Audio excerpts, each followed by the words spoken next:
Roxo Media House.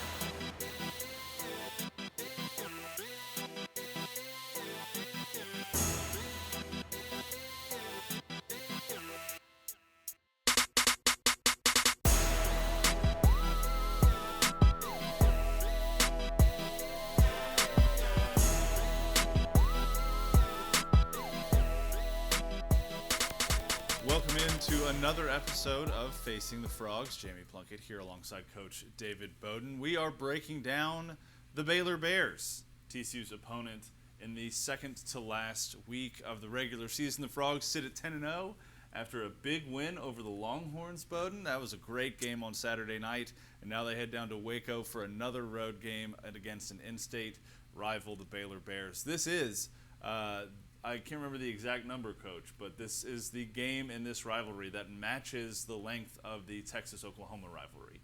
So, and same number of games played at Texas OU and TCU Baylor, which is kind of a cool, just historical thing. Yeah, and I'm sure in recent history, Baylor would like nothing more than to be the spoiler. Yeah. Much like TCU was last year, and that upset. I think TCU was sitting at 4-5 at the time. When Baylor rolled in, and so that hasn't been forgotten. I know down in Waco, and they want to win this one for sure, as they do every game. But this is going to be it's interesting, Jamie, with Dave Aranda. There's some history there, right? Mm-hmm. As the head coach, the guy, as we know, came over from LSU as a defensive coordinator, really made his name as a defensive coordinator at Wisconsin. But before that, I know a lot of people know that his roommate in college was actually Tom Herman, the former head coach at Texas, while he was at Cal Lutheran. But there's also history with Coach Sonny Dykes. So Coach Aranda was the GA at Texas Tech in Coach Dykes' time there as well, and he knows him as a really cerebral coach, a guy who I know Coach Dykes commented, we heard him comment this week about how he admires Coach Aranda for stepping out of his comfort zone as a head coach, meaning he's always been sort of an introvert, but a guy who's now obviously you have to work the room and be the face of a program. It can be a little uncomfortable for somebody with that type of personality, but he's done a great job. He has, and he has a Big 12 championship under his belt in year 2 at the helm for Baylor, which is pretty impressive considering their first year. I believe he was 2-7 in Big 12 play to rebuild this thing really quickly after Matt Rule took the job at Carolina. You think about the last two head coaches for Baylor, and the program has been completely pulled out of the depths that it had fallen to. Which is really impressive. Aranda, obviously, a hard guy to hate in a rivalry game like this. I think Sonny Dykes is probably the same way for Baylor fans now. There's definitely not the Art Briles, Gary Patterson hatred that these programs used to have for each other. For sure, yeah. I think it comes with that familiarity and the mutual respect. But I think you're spot on that. But it's still. When it gets to between the lines on Saturday, I'm sure it'll be a little bit different. Yeah, you got to take care of business if you're the Horned Frogs sitting at 10-0, trying to keep that record unblemished, stay in the conversation for the college football playoffs. So, Coach, Baylor had a rough game last Saturday. We're going to take a look, as we always do here on Facing the Frogs, at the first two possessions for Baylor, one on offense, one on defense. They lost to Kansas State 31-3. Will Howard did a significant amount in this game, again as the backup, coming in for an injured Adrian Martinez, who got hurt. So we're going to see Martinez on this first offensive possession for Kansas State. But the Bears are sitting at 6-4. They're 5-4 in Big 12 play. They're one of those teams that's still in the mix. 4-3, I believe, in Big 12 play. Still in the mix, though, to be that other team in the Big 12 championship. So Baylor is going to come out on Saturday fired up and ready to play. They've still got a lot to play for. But as we get into this game here, Coach, and take a look at Baylor on the defensive side of the ball, scheme-wise, what can we expect from the Bears? Yeah, so look, I think one of the things we learned from this game is, because there's also a good chance, we're not going to look ahead, this is not what this show is for right now, but I will say there's a good chance that the TCU lines up across from K-State again in the Big 12 championship. And so one of the things we want to do is make sure we keep Adrian Martinez healthy. Yes. Right? Because Will Howard can do some damage, and we've seen that now at Amon G. Carter, and then of course last week, as we're going to look at here. But for this one here, Ron Roberts is the defensive coordinator. But talking about Dave Aranda, he's a defensive guy. This is really his defense. But Roberts is a guy who had an outstanding defense while at Louisiana under Billy Napier, who's now at Florida. But he's been around. Coach Roberts has been a head coach. He was at Southeastern Louisiana. He was actually the head coach at Delta State while Aranda was the DC. Okay.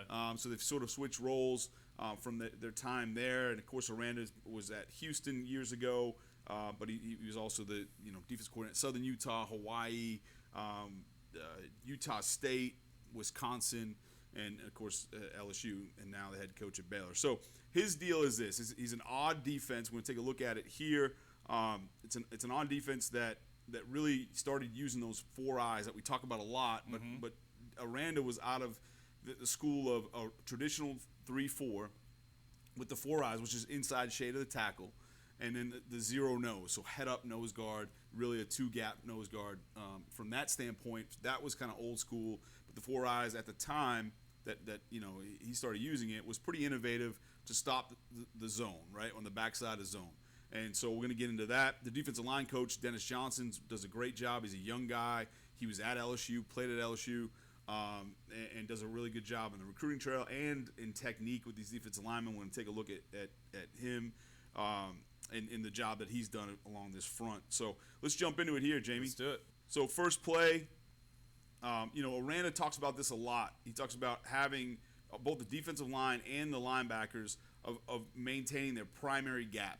Okay, so whoever the primary gap is, they've got to hold that until the back is not in their vision anymore. Meaning, if this is his gap right here for the nose, as soon as they hand the ball off to the K-State running back, if he starts to bend it back and he's not in the vision, now he can go ahead and fight back across. But only then. And I'll be honest, when you put on the tape, though they struggled last week against K-State, they do a good job of that principle. That's one of his, sort of bedrock principles on defense, and the same thing at linebacker. And so they're going to do a good job in gap control. You can attack them in some other areas, but that's one thing that they do. They're pretty consistent with. So you'll see that here up front. This is a naked by K-State off the jet motion, which of course we've seen a lot from TCU this year.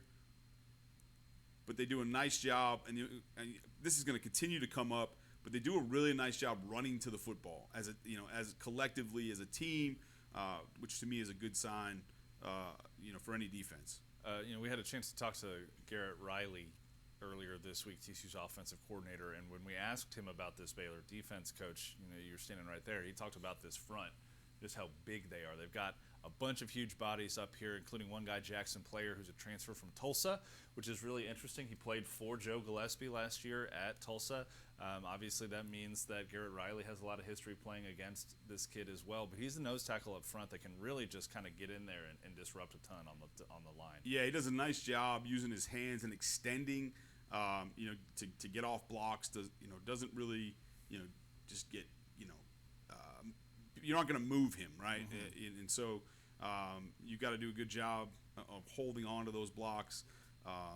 For sure against a guy like that. And then coverage-wise here, Jamie, just want to point out quickly, they're in what people is commonly referred to as cover 6, which is quarter, half. So it's quarters on this side and then cover 2 on this side. So this guy's going to play a squat corner down here. This guy's going to bail. Again, so he's now, and that's the coverage, so quarter, half here. But in terms of run support, there's your run support guy to the boundary is the corner, and then your run support guy to the field would be your safety. So we'll move on here. That was first and P here. Now it's second and 6. Now this is interesting, Jamie. Taking a look at, they're playing quarters to the boundary.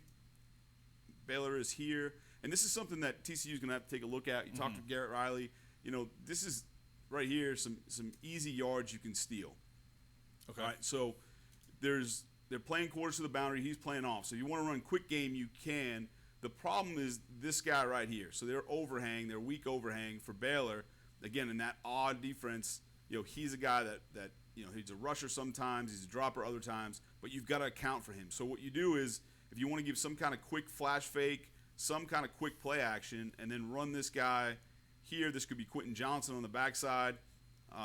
Usually they'll play him away a lot of times. They'll create trips here and play him away.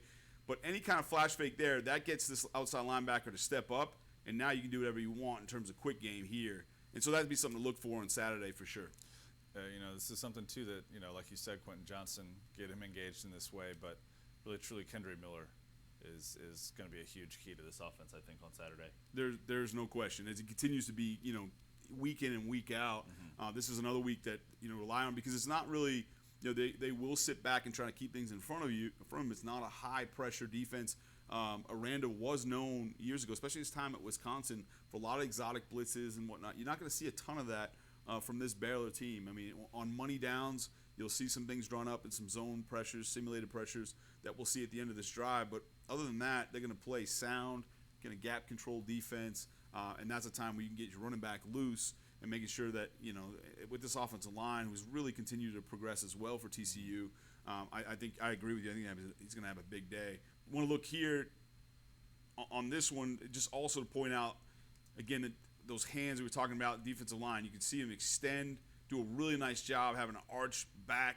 This is like teach tape stuff, right? Extend. And so you've really, you got to account for that, meaning you make sure you got to get bodies on him and get double teams on this nose for sure.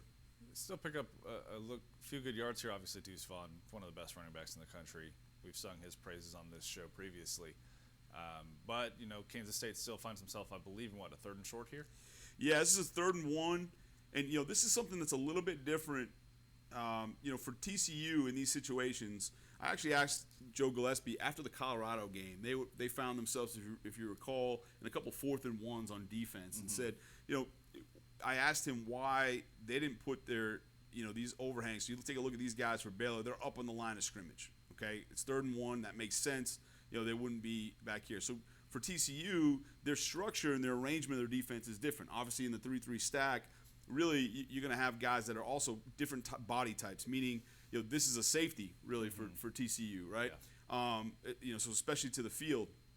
So they'll keep these guys back. When I asked Coach Gillespie why that was, he said, look, one, they're just not comfortable, playing in the line of scrimmage, right? And it's a different world, for those guys. And the other thing is, he said, that gives him a running start, for a smaller guy, a little bit undersized, he can attack the line of scrimmage. Yeah. For Baylor, so that's not going to be what you're going to see for Baylor. You're going to see that traditional odd, and in these situations, especially when you got a tight end to this side, he's definitely going to be on the line of scrimmage.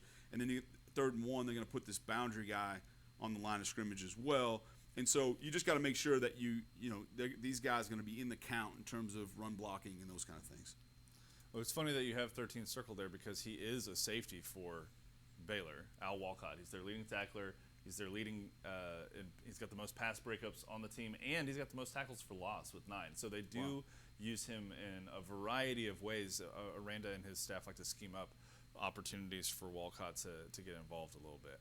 Yeah, and K-State's really doing a good job, taking care of, like we've praised this defensive line for Baylor, and rightfully so, but, credit to K-State, especially on this drive, just really doing a nice job in their double teams at the point of attack. So they get the first down here, and the drive keeps on rolling. It does. So we're 1st and 10. You're going to see a drop 8 from Baylor here.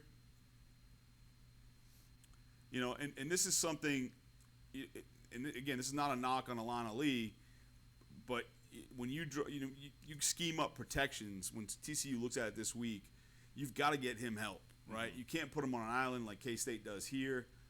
We talked a little bit about that on Facing last week. But really, Jamie, this is not just theoretical.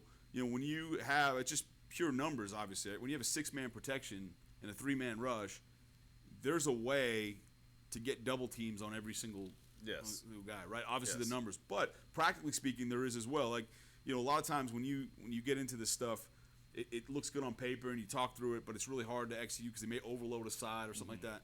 But generally, with a 3-man rush and 6-man protection, there are ways to make sure you account and have double teams. What they don't account for is K-State, they fan out here. He sets on this one who drops, but he's got to know that he's a drop player now. That's all got to be communicated. So this is something that TCU will be studying. They'll know, have a good idea when they have a 3-man rush, and they can get double teams on everyone, including the nose guard, and not put Alana Lee, in a really unwinnable situation. Yeah, that's Siaki Ika. He's another huge body that Baylor has along this defensive line.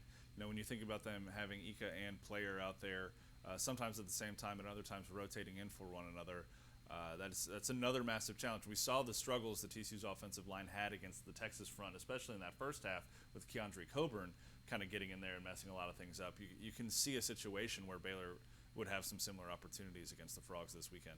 Yeah, especially if you don't get double teams on them early, right? You got to double team the nose, especially against a three-man rush. I mean, it's, so. But that they end up with 2nd and 8. They pick up just 2. Yeah, we see here, this is a pretty standard zone pressure that you see from Baylor since the beginning of time. And really, they're going to now get more of an even front. Okay, they're going to bring this one here off the edge from the boundary. If I can get this thing drawn up or circled here. So they're going to bring this pressure. Everyone else is going to work to this side. Okay, so they're going to slant away from it. And then here's your dropper. So he's going to show pressure and drop. And now you're only going to bring 4 and still be able to play zone behind it. And so pretty typical that now you just got to find those soft spots in zone. They're trying to rally. They know, okay, this is where this pressure came from. It's zone, so there should be some room in this area, right? This is when the ball go. So even though, this inside linebacker is pushing to that side, okay, you're still putting them in a bind because, when you leak this one out here, he rallies underneath. That's really not his zone anyhow, and you can throw the curl behind it. So anytime you see this stuff, curl flat, some kind of that concept, it is good to attack it, and then you just read this one. If he sits back in this curl, you throw it out here. Okay, if he runs under here, you throw it to the curl. All right, so we see Kansas State is in plus territory now, but Baylor starts to do a couple things here that maybe slow this drive down a bit. They do, and so, again, another very standard zone pressure. So now they're going to bring it from the field. Okay, TCU has to, first of all, find out those indicators. They got to know what they're dealing with. So they see him on the line of scrimmage. Okay, with this safety starting to creep up, there's a good chance that you're going to get this zone pressure, which is in coverage, going to play 3 deep, 3 under. So safety's going to rotate down. He's got hook curl. He's got he's your middle dropper. He's got the hook to curl area. Okay, and then rally to the flat. Okay, he's going to have to rally to the flat late. So that's what you have to do in 3 deep, 3 under. And then this safety's going to get down the middle. And, of course, your corners are going to bail to give you your 3 deep. So here's your 3 deep. Here's your 3 under. So now they know it. Okay, they got an indicator. They know what pressure they have. Okay, so things like any kind of vertical concepts really stresses this defense. The curl flat concept that we just talked about, very basic, can work versus this stuff.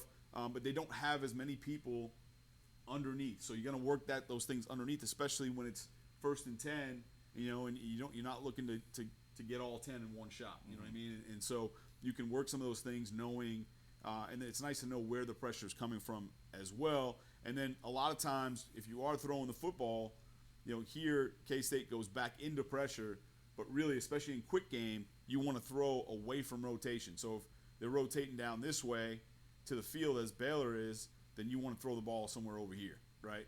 And so you're not, because if the rotation was into it, say rotated down this way and did the opposite, he would rotate right into the throw. And so ideally, again, especially if you're throwing the ball, getting it out quick, which I know TCU wants to do, then you want to throw away from rotation. And I know Max Duggan, Garrett Riley, they're studying this all week to understand what those indicators are so they can go ahead and on first step for the quarterback, his eyes should be burned through that safety to know where rotation is. So as this play runs, like you said, they throw back into pressure, no gain on this play. Baylor swarms to the ball. They do, like you pointed it out at the beginning of this drive, Coach, but Baylor does really do a good job of swarming to the ball and gang tackling people. Yeah, there's no question. In fact, I have this one, as I watch this one, to me, this is that pursuit drill that you see in every single defensive practice day one of camp, right? Everyone lines up and does a pursuit drill from downtown Pop Warner Youth League to the NFL, and this is a great example of it. I mean, and that to me, you got to give credit where credit's due. That's a well-coached team. It's a well-coached defense. Anytime you've got a hungry defense all swarming to the ball, running to the football, I mean, you can see, except for this one here, who's obviously in coverage, you got 10 hats, running to the football. And this is a Baylor defense, too, that's probably going to come into this game a little bit embarrassed on how the game ended up last week, too, giving up 31 points to Kansas State to a quote-unquote backup quarterback, but Frog fans are pretty familiar with Will Howard at this point. And so you've got to imagine that when you combine the fact that they're still in the hunt for the Big 12, they are playing a rival, who spoiled their season last year, so there's a little bit of a payback mentality there. They're coming off a game where they maybe didn't have their best overall performance. This is a unit that is probably going to come out with something to prove this Saturday. Yeah, there's no question. This is going to be a dogfight. I don't expect. You look at the records. Obviously, with TCU being undefeated, I don't expect this is something where they can just roll out a ball and come out of Baylor with a win. It's going to be another dogfight in the Big 12. Who, in spite of the lack of national respect for the conference, is to me still, from top to bottom, the top conference in the country. And I don't, again, from top to bottom. I know there's, the Georgias of the world in the SEC. We can all talk about that. But anyhow, so this is going to be another fight for TCU for sure. Yeah. It should be a good one to watch. There's no Vanderbilt or Rutgers in the Big 12. There you go. You said it. So I said it. All right. So here, Jamie, I want to look at the run game. So we talked at the open about those 4-eye techniques, and so we'll see a better look here at the end zone. What I mean by that, but that's lining up in the inside shade of the tackle, and again, why they do that. We've talked about this a little bit on Facing the Frogs, but it's really hard to get that block if you're running zone. So if you're running zone this way, it's really hard to scoop because obviously that guy has leverage, and so he gets in that gap now. He gets in the hip pocket. You make the play. Mm-hmm. So consequently, teams when they went to these tight fronts on defense, offenses started running gap schemes. So that's downs and pullers, and that's what K-State does here. Okay, but I want to take a look. Really, the puller is one thing. So they run a dart scheme here, which is a tackle pull. But really on this nose, because he's not in the shade, this is really tough on this right guard. So I want to just point this out. Luckily for TCU with Wes Harris, Steve Avila at guard, they've done a nice job of this, and they got to be cognizant when they're not playing a shade, right? So if he was a shade nose, he was on that shoulder of the center, then you've got leverage on this for this double team to get to the linebacker. The problem with this zero technique, head up to the center, is now you've got to get enough of this guy square if you're the right guard here for K-State and not allow this linebacker to get over the top, which is really difficult to do. You've got to stay square enough. If he turns this right shoulder, I want to look at on the end zone because, again, this is something that they're really going to study, and it's a little bit different when you play this zero nose. See how he stays square, and he's trying to just jam this thing to get it worked over because he knows he's got to work up and build a wall to this one. Mm-hmm. Well, if he turns this right shoulder to block this one, then there's no chance he can get square enough to get this guy from getting over the top. So, he does it there. As soon as he turns that shoulder, I know it's slight. I know that I'm nitpicking, but this is the deal. As soon as he turns this right shoulder, believe it or not, this would allow him to get over the top. See it? Yep. And so now he's able to get enough of a piece of that. He gets enough of a piece of it, for it not to be. There's other things going on here, but that's something again for these guards this week for TCU. They want to make sure that they rock that thing with the inside shoulder, staying square and eyeballing the backside linebacker when they're running those gap schemes.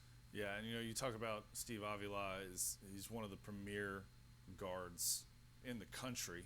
He's an Outlands Trophy semifinalist. Yes, one of he is. 3 offensive linemen. I know you love him. He's I a do. Dude. I do. And I know that you're doing a little bit of a write-up about what makes him so great because That's right. we have seen some things on social media this year. Take that with a grain of salt, folks. But just kind of criticizing a little bit of his play. I don't think people fully realize just the elite level of guard play that Steve Avila has been providing TCU this year. Look, you've opened up a can of worms here on Facing the Frogs. I know I got to stay on track. I'm a hard guy to keep on track, Jamie. Mm-hmm. But you're right. When we look and you open up the cesspool of America, which is Twitter, you see that kind of stuff, which is absolutely mind-blowing to me. I know I've been on that train all year long. The guy is one of the premier offensive linemen in the country. I'm glad he got that recognition. He's one of only 3 offensive linemen on the watch list or finalists, for the Outland Trophy, which is the real deal in terms of awards, as we know. And so, he'll do a great job on Saturday, just like he has all week, in spite of what some knuckleheads say on tour. Who cares about that stuff anyways? Clearly I do. All right. I just wanted to get you a little riled up. Yeah, you get me fired up, man. Steve Avila's my guy, dude. I'm telling you, he's a dude out there. Well, so I'm looking forward to seeing that write-up on frogstoday.com about Steve Avila and what makes him so great. But as this drive keeps rolling, we see Martinez, I guess, make a decision to run here. Can't really tell. It looks like a designed run, potentially, but How does Baylor's defense respond to this? Yeah, so I mean, this is something that Max Duggan is just the athlete. I know people maybe don't give him as much credit in terms of his legs as he deserves, but we've seen the speed and quickness from Duggan. This is a drop 8 from Baylor with a spy, very similar on what to what TCU's defense did to K-State as well in that second half of their matchup. But again, just knowing where the spy is, understanding it, and then getting him blocked, right? They got to know who spy. If you're going to run a quarterback draw, which again, you're right, this is what it looks like as you see these offensive linemen releasing down the field. So even though they're showing pass, this is clearly a run play here, a quarterback draw. But they've got to know where the spy is, and they've got to get him accounted for, right? And so that ended up being a problem, makes them stretch the thing all the way to the sideline. Martinez is still quick enough here to pick up 4 and leave K-State, in a 4th and 1 situation coming up right here, Jamie. All right, so 4th and 1, kind of in that no man's land for Kansas State here. They decide to go for it, and this is an interesting play call, Coach, on 4th and 1, and it seems to catch Baylor a little bit off guard.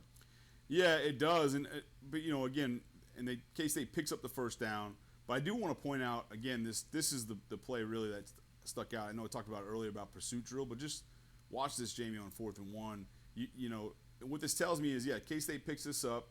They do a good job blocking the perimeter. What they do is K-State treats it like offensive line, where they double team the point of attack, and then they have to have these guys come fit, which is very different than the world that they're used to, right? So it's a good idea versus Baylor here. I think it's a good plan. But I want to take a look at that pursuit drill again, because what this tells me is that you're not going to get any easy ones on Baylor, this Baylor defense, right? You're not going to get them from them being lazy or out of position and those kind of things. You've really got to earn it. And again, I know that's tough coming off the heels of giving up 31, but really we just see it show up time and time again on film with these guys hustling to the ball. And this is a situation, too, where we've seen a lot of this from TCU's offense this year, where they like to work it out in the flats to some of their speed guys, Darius Davis, Tay Barber, those kinds of guys. But I think that, what we saw against Texas was the other wide receivers that were out there really struggled to block a significant portion of that game. And that set TCU's offense back in a couple of different situations where they had opportunities to either extend their lead, really kind of put Texas away later in that game, but they couldn't get the blocking right with their wide receivers. So definitely something to keep an eye on this weekend is, TCU is going to incorporate that into their offense. How do the wide receivers block against this Baylor secondary? Yeah, I agree with you wholeheartedly. And I think that the one thing to note, though, is Baylor would really have to make a shift. What Texas was doing in some of that man coverage, that press man coverage, so they were in their face right now. With Baylor, you're going to get some of these softer corners and softer looks. Okay. And if you can continue to get that, now they may scheme it up and change it versus TCU because, like you said, all the stuff that they're doing on now throws out in the perimeter. But if they stick to this, it should alleviate that a little bit from those receivers. And now what they got to do is make sure they just get to running the toes of those guys, widening their base, and then just being, kind of mirror those guys, right? It doesn't have to be a devastating block, but that's really tough against what Texas was doing with some of that man stuff right in their face. So definitely something to watch. All right, Coach. This is a really long drive from Kansas State to open the game. You have to think that this set the tone for Baylor on defense for the rest of the game and let them know, hey, this is going to be a battle. You're going to be out here for a long time. Get ready. Yeah, for sure. And this is, again, another 5-man pressure, Jamie. It looks like more because it's a run play, so you don't have those droppers that we saw early on. If it was a pass, you'd have some droppers. But, again, we're just seeing a lot of zone pressures from Baylor, and they don't want to commit and play man-to-man, which, again, that's that cat and mouse game, right? We just talked about the last play on, blocking and receivers, so they may want to do that to defend that, but then they kind of get out of their comfort zone a little bit and have to, in coverage, play more man coverage, and I don't think that's where they, the team they want to be or the defense they want to be. All right, so it's 2nd and 8. What do we see here? Yeah, so again, we're going back to that, gap control deal that we talked about, Jamie, to open with this defense. And so, again, getting that double team. So he's got this gap here. This is the linebacker's primary gap, but he does a nice job once the ball declares. So once it gets in this funnel, so to speak, okay, and here, then he can get over the top. So, again, this double team has to be responsible for this. They're not getting much movement on the down man. That's the issue. And so they've got to find a way, TCU does, to get hip to hip, okay, to get hip to hip, staying square, to get a little bit movement, because the best double teams to linebackers is when you get movement on the down man and then he just falls into your lap. Okay, it's really tough if you don't get any movement to try and come off on the linebacker, and now you're in trouble. You really don't have, now everybody's at the line of scrimmage, and of course, so it's all predicated on moving the down man, and the best way to do that is, and again, I don't want to get too much in the weeds, but clearly I am, but they've got to get their inside foot to create a V here, okay, to get some movement on this guy. But right now they're split, and you can see the the inside foot is dropped by this guard, and because of that, he's able to sort of split this double team, or at very least hold the ground. It doesn't allow him to get off the linebacker. So I say all that to say, again, that the TCU has to work double teams all week, staying hip to hip, working the inside foot, getting movement on the down lineman, because if they do not, it's going to be a long day. They've got to find a way to get to the linebackers. Again, because of that chaos caused by the big front for Baylor, it's a minimal gain for Kansas State here. Here's an example here, another example of putting that center on an island in pass pro. I know TCU will have a plan for that. They're bringing one here, so it becomes a four-man rush, again in zone. And they're just trying to make Kansas State continue to snap the ball, and eventually their philosophy is they'll make a mistake at some point if you just keep making them snap it. And so, TCU has to stay disciplined, just take the yards that are there. Don't get impatient, right? Against these these zone coverages, there's going to be some stuff underneath. It's not going to be the pretty aired out chunk plays, but if you can throw it for 4, check it down for 4, and he runs for more, or you take the 4 and 5 yard gain and work the ball down the field. You just can't get impatient and try and fit it in tight windows down the field. What happens is if you continue to do that, obviously, the linebackers, everyone else steps up to those things, and now you can start hitting those windows down the field later in the game if you stay disciplined initially. So all that leaves to 4th down here. It's 4th and 6. Another thing I want to say too, Jamie, those soft things was 3rd and 6 earlier.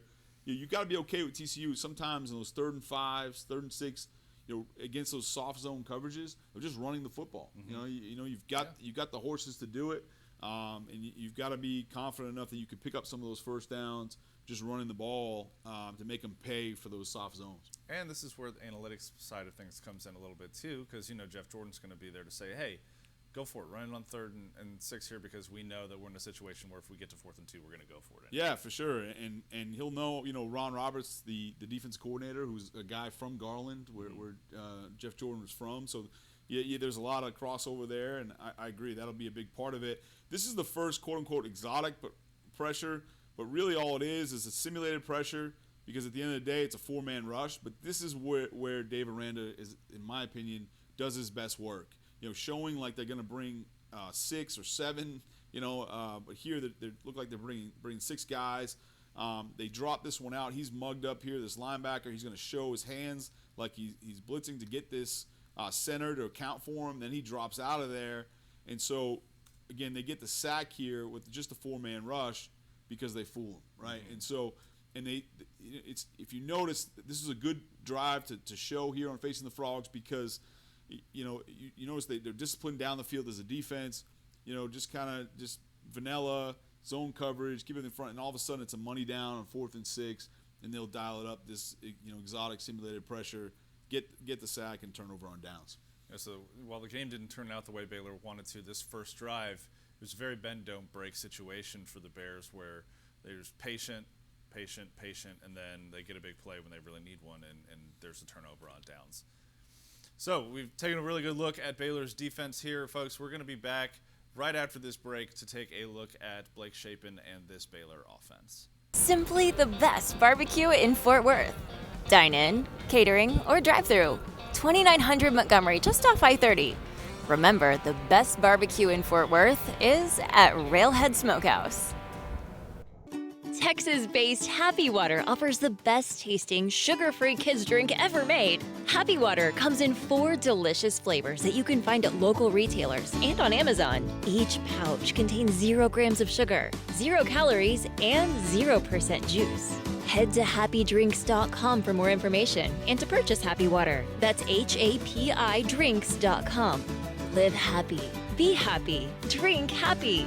The Flying T Club provides the everyday TCU fan and alum the ability to specifically support TCU student athletes. Flying T Club offers 3 levels of memberships. The Flying T Club is a nonprofit organization supporting the brand development of TCU student athletes through a series of unique event-based networking opportunities, which are exclusive to our members. These events provide a great social engagement tool for our members and student athletes alike. Follow them on Instagram at Flying T Club or online at flyingtclub.com. For exclusive interviews and content on TCU recruits, subscribe now at frogstoday.com. Any sport, anytime. It's your source for all things TCU. Only on frogstoday.com. All right, welcome back into Facing the Frogs. Jamie Plunkett here alongside Coach David Beaudin. We just took a really good look at Baylor's defense. Now, Coach, we're going to take a look at the offensive side of the ball. But before we get into the plays, tell me a little bit about Jeff Grimes and this Baylor offense. Yeah, so we'll start with the quarterback coach, Sean Bell, who's, people may know as a former Baylor quarterback, had a lot of success. He's been on the staff, though, the coaching staff since 2016 in different capacities. He was an analyst, tight ends coach. He's now the quarterback coach.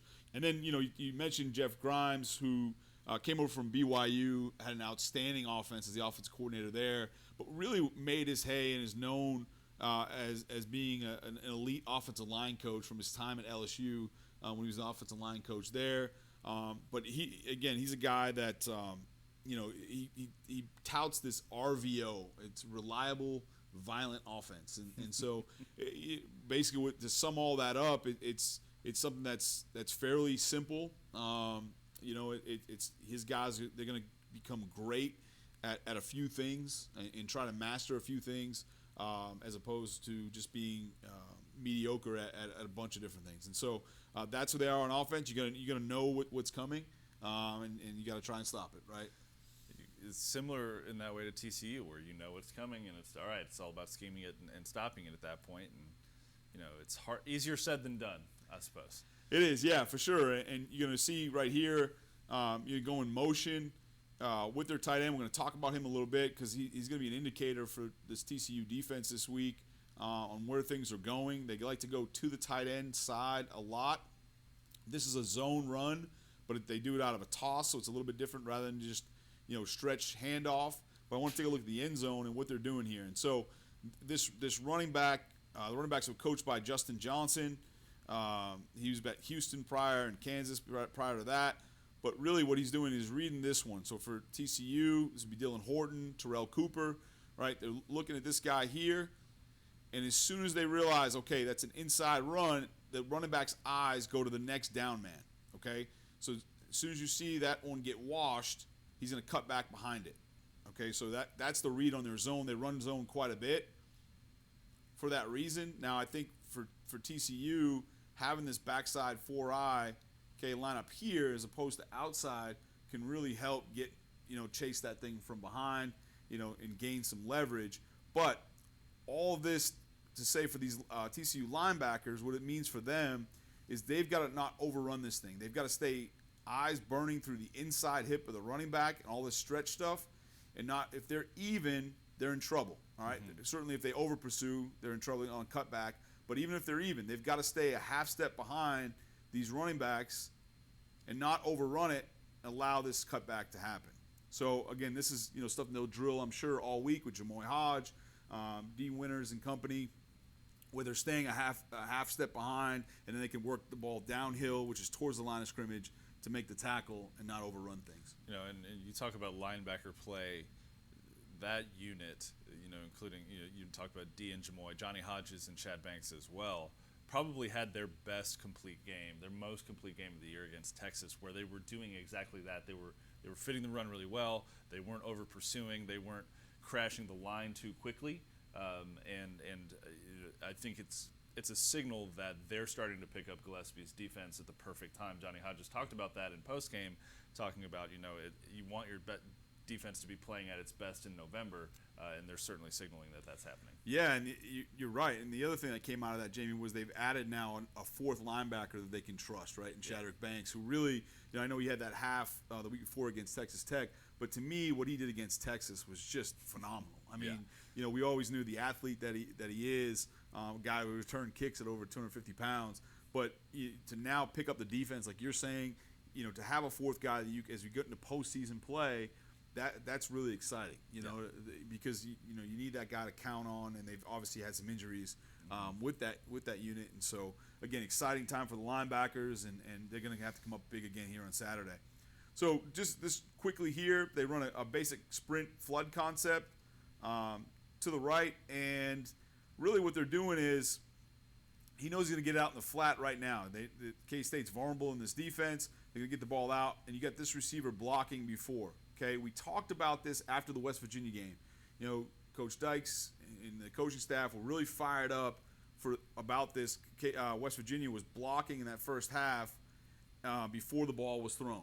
Okay, or excuse me, as the ball's being thrown before he catches it, which is illegal. However, they have every right to be upset about it, but you've really got to coach these corners to fight the block, because if they're just accepting, if they're not working to get off the block, the flag's never going to get thrown. This is something that that's going to be the explanation from referees. They say, well, coach, you got to make sure that they're working to get off the block, and so you want to make sure now for Trey Hodges-Tomlinson, for Josh Newton and company, they got to do a good job as soon as they see this stuff of fighting the block and then working so they work the outside to fit here and not duck inside, so that if they do catch it, that this thing could go the distance. And so that'd be something to keep an eye on as well. All right, so for Baylor, that pick up a 7. It's now 1st and 10. And again, this is just the shift. Again, that tight end's moving. It is, and all this pre-snap movement, really what they did was, and this is, TCU has to do a good job IDing this stuff, but they created a tight bunch formation just like that. They started off, so if you look pre-snap, really this is an unbalanced. They've got quads to this side, so they went quads unbalanced, and then before you know it, they've created a tight bunch to the opposite side, just through a shift in motion. So, again, make sure they identify this stuff pre-snap and know, because now added gaps over to this side, so they got to be aware of that stuff. And then, of course, when they arrive, make the tackle. Yeah, missed tackle there gives Baylor a couple yards. Baylor has a really good stable of running backs, led by freshman Richard Reese, who's got over 850 rushing yards this year at 13 rushing touchdowns, which matches Kendre Miller's. He's only got, I think, 9 fewer carries than Kendre does this year. But behind him, too, there are a couple guys who are perfectly capable. Baylor likes to run the football. They're comfortable running the football. And as we've seen early on in this series, they're pretty good at it. They are, and so they go to this next one here, Jamie, and this is something we saw last week. Texas ran this exact play. This is something that Oklahoma made famous years ago when Lincoln Riley was the offensive coordinator.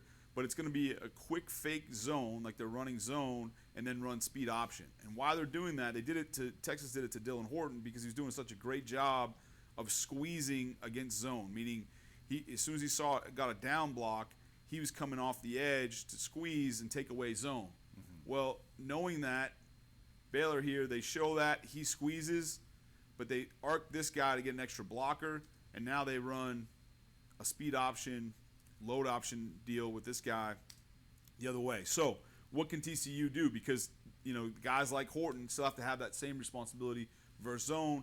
They've got to know if he's going to take this away and kind of heel line this thing for zone, then they've got a gap exchange with their linebackers, and they got to make sure he's ready right now to play, whether it's speed option like this or if the quarterback kept it, whatever it is, they got to make sure that linebackers have to know that they got to fit off of that.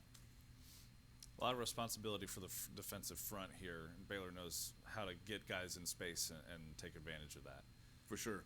So it sounds, though, Coach, that for TCU's defense, some run support from the safeties will probably be in order. I'm thinking Mark Perry, Abe Kamara, coming downhill and making some plays in the flats. These are guys that we know are big hitters. They're capable against the run, but these are two guys, all of TCU safeties really, including Bradford, who's back, has been back for a couple weeks now.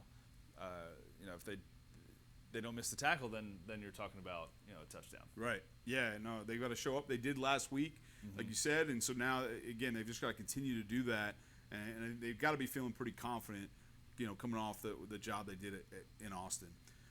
This one here, Jamie, they bring this tight end over to this side, just throw a quick tunnel screen to the boundary. Again, they're moving tight ends all over the place, lining up, splitting them out, bring them back into the core of the formation, or splitting them out in the opposite direction like they do here, and just getting the ball out. And really, it's just kind of running zone that way. So this is just an extension of a run play. So they're going to get the ball out quickly, and you've got to be able to defend grass against these guys, right? You've got to be sure that your structured defense also accounts for things horizontally as well as vertical push. But a lot of horizontal movement like you see here as well, even in the run game with this stretch run play. The backside guard looks like a puller, but he's really just trying to get around all the trash. Everyone else is elephants on parade here running out. It's that same zone play you saw earlier, except this time they run stretch and hand it as opposed to toss it. So much variety out of the backfield for Baylor. You think about just a run game, you think, okay, they do a couple things really well, but we've seen 4 or 5 different variations of how they're capable of running the ball just on this first drive. Yeah, for sure. In K-State, you have to be careful for TCU, right? 2nd and 2, and they run. It looks like they're going to run this little cross blitz in here.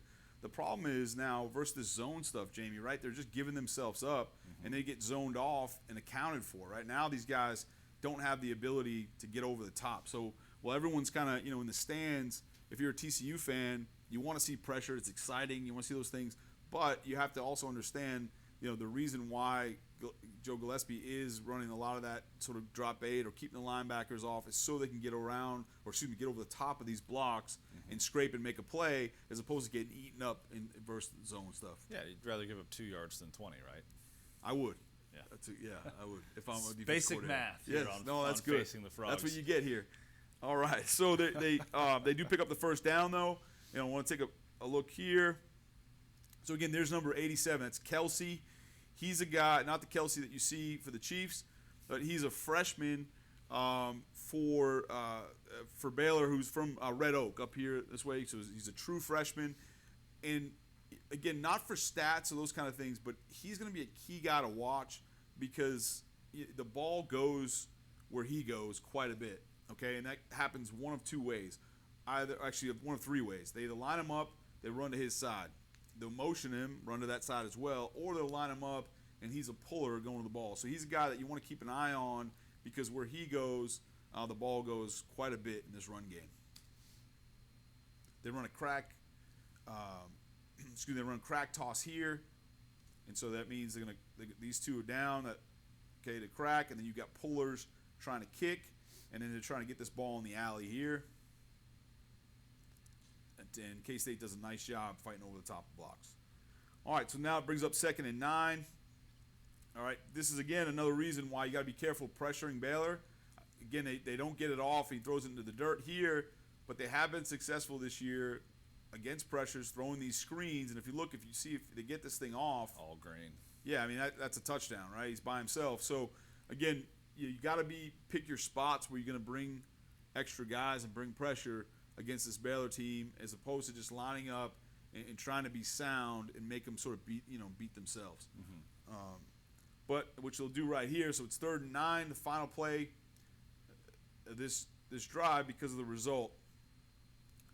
So it ends up being an interception off a tip pass, and we'll want to take a look here on this final play as to why this happens. And so this is why a 3-man rush is so important to keep fighting. And you're going to see this from TCU, and really we've talked, Jamie, off air about how this defensive line, how much they've improved throughout the year, right? Getting pressure without adding bodies, right? Just 3-man pressure. And so what this does, while he doesn't get the sack, I'll show you why this pressure really matters. The reason this ball sails, if you watch quarterback here, there's 2 things. One, he's dropping his arm below his waist as he delivers it, so that's naturally going to sail. But the other thing is, look at his feet here. He's not able to transfer his weight at all for that ball, so it sails up high in the air because of this pressure here, right? He can't do it, can't step up, so it floats on him. Ball gets tipped, gets intercepted. So again, all this is tied together, but TCU's got to continue to do a good job getting three-man pressure so they can take care of business versus the run, but also cause some havoc in the pass game. Yeah, Blake Shapen's 13 passing touchdowns to 8 interceptions coming into this game, first year as the Baylor starter. As we wrap this thing up, Coach, I got to ask one more question, and it is about Baylor's quarterback position. They have Shapen. He beat out Gary Bohannon in fall camp, which was a little surprising, I think, to folks.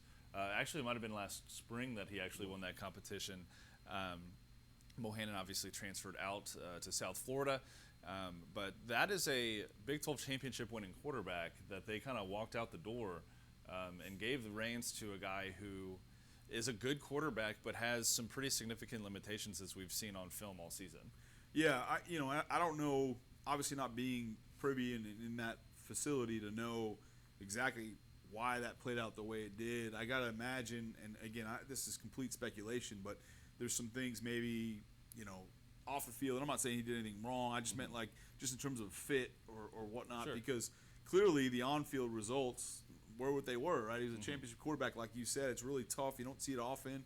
In one sense, you give credit to the Baylor staff for having the fortitude to make that tough decision. But, in hindsight now, it didn't pay off the way they thought it would, clearly. And it's really easy to sit here in these purple chairs and say that, I suppose, and That's rather our than job, actually right? have to make the decision. Yeah, it I is love our it. job. Yeah, it is no, our job. I like being here in this chair. It's nice and warm in this room. It is. It is comfortable. Well, Coach, again, thank you so much for breaking down yet another week of film. Folks, this has been Facing the Frogs. You can watch this and all of our other video content on the Frogs Today YouTube channel. Don't be shy. Hit that subscribe button, like our videos, leave us a comment underneath to let us know what you like about the content that we're providing. And you can see all of mine and Coach's writing along with Jeff Wilson, Melissa Treebwasser, and a couple other folks as well over at frogstoday.com. Subscribe now, just $1 for your first month. You don't want to miss out on that. And, of course, on game day, when we're watching Baylor play TCU down in Waco, Coach is going to be in our forums over there on Inside TCU Sports, breaking down every play at this level of depth. You guys don't want to miss out on that, so get into the forums and join Coach for that conversation as well. For Coach David Beaudin, I'm Jamie Plunkett. We'll see you next week on Facing the Frogs when we break down the Iowa State Cyclones. Go Frogs. Roxo Media House.